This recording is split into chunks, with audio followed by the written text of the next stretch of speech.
What's up mga ka-farmers? Magandang umaga. So maaga tayong gumising kanina kasi kumuha tayo ng kuhol. Kaya natin pakainin yung malalaki natin sa kuhol para sa hindi pa nakakalam dyan yung kuhol. Marami itong benepisyo, lalo na sa mga itik na yung maninipis ang balat na itlog. Pwede kayong gumamit ng kuhol kasi pampatigas ito ng pampakapal ito ng ng itlog kaya hindi madaling mabasag. Huwag nyo kalilimutan, huwag nyo ipapakain sa itik ito ng ganito. Dapat binabasag muna ito. Pwede nyo apakan o ilagay sa sako at saka apak-apakan.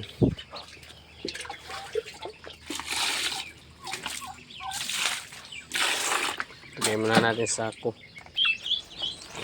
Yung sa mga kabamis na isilid na sa sako. Okay, pusin ko na. Yung mga kaparmis na isilid na. So apak-apakan lang natin. Mabiyak lahat.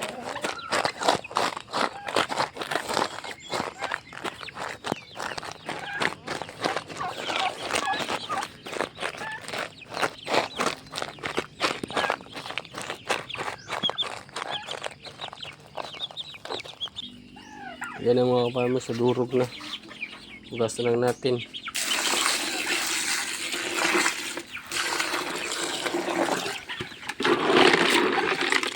Hindi pa na durog. Durogin natin ulit doon. Hindi na durog. Kaya natin dito.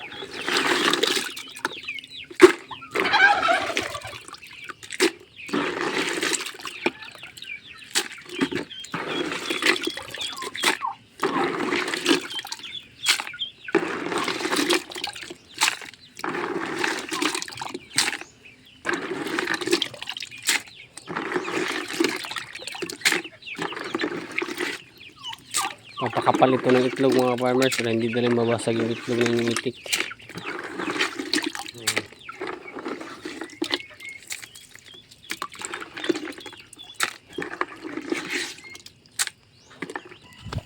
Punta na tayo sa kanila para ating pakain.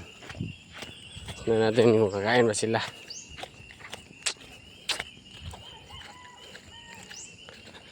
Punta tayo sa kanilang kulungan.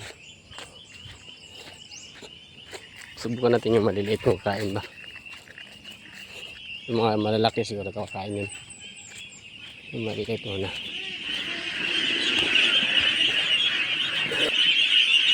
Buwan yung kain din sila. Natin kasi para sa mga malalaki ito eh. Yung sana yun natin yung maliliit. Yung mga hindi nabasag, basagin natin yung mamaya. Balikan natin. Ayun, kumakain nga. Takaw. Hindi tayo sa mga malalaki muna. Ayun, nilagay ko na. Yung nabigyan. Yung kain ba sila. Yung mga hindi nawasak, basagin natin. Balik ko. Ay, hindi na kumakain. Yung snub. Hindi pa kasi sila sanay.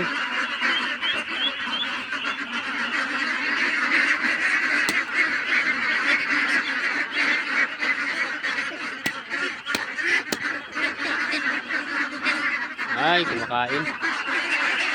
Yung takot lang.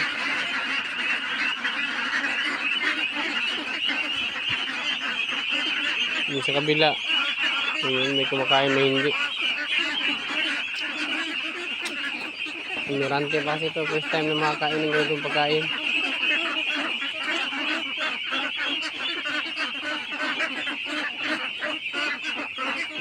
Masustansya itong corn mga ka-farmers.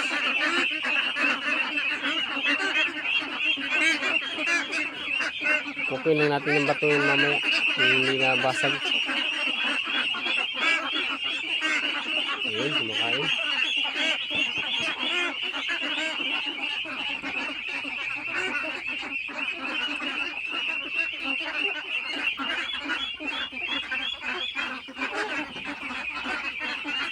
So, yun lang po mga ka-farmers. Maraming salamat sa panonood.